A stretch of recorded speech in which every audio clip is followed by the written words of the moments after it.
Hello students, hope you are fit and fine. Let us start today's lesson. We have almost come to the end of this chapter. Today we are going to see the basic parts of a plant and an animal cell. First with plant cell. Plant cell, the outer covering called cell membrane. The outer covering called cell membrane. Outer to this membrane, another covering is there in plant cell, that is called cell wall. This which I have drawn with blue, that is cell wall. Inner to the inner to the cell membrane, the jelly-like substance called cytoplasm, and in the cytoplasm the spherical structure present called nucleus. These are the basic parts of the plant cell.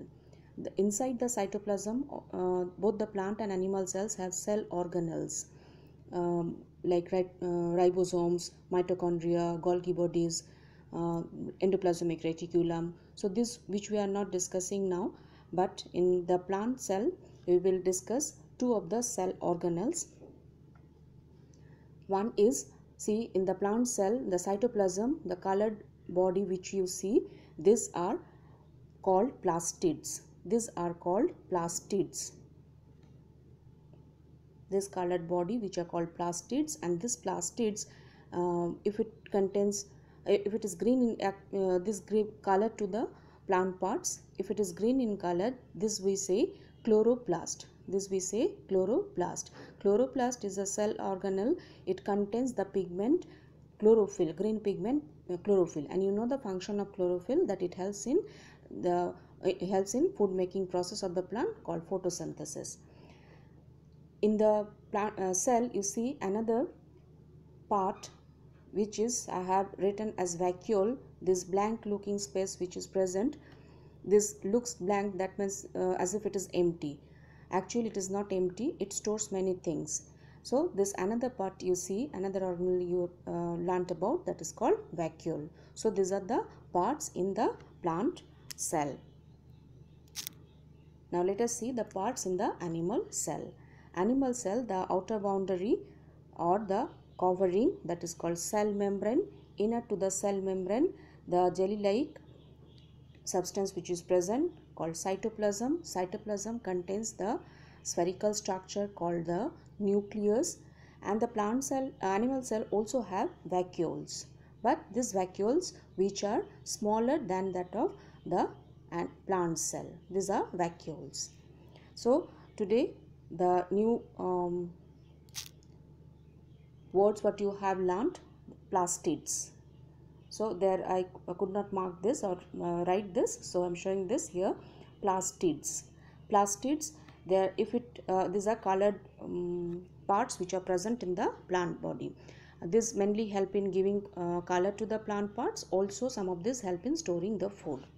Chloroplast, it contains the green pigment in, and the name of the green pigment, that is chlorophyll. Chlorophyll helps the plant in preparing the food. Another term you have got, that is vacuole. Vacuole which is present both the plant and animal cell, though in the plant cell it is larger in size.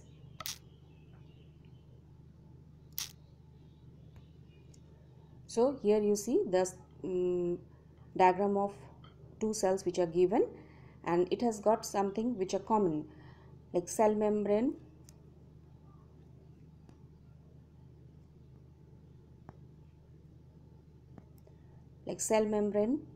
vacuole, nucleus, cytoplasm present in both the cells. And if we compare these two cells, you'll see something common, but in animal cell, two of the organelles which you have read today, these are absent. Let us see. If it is in a tabular form, it is given over here. Comparison of plant and animal cell. Cell membrane present in both the plant and animal cell. Cell wall present only in plant cell, absent in animal cell. Nucleus present in both the cells. Nuclear membrane also present in both the cell. Cytoplasm present in both the cells. Plastids present only in plant cell, absent in animal cells. Vacuoles which are present in both the cells, plant and animal cell, but in plant cell it is larger in size, and in animal cell it is smaller and it is more in number. So this is the comparison between two cells. So today we have completed this chapter. In the description box I have given a worksheet. Please do that. Thank you, children.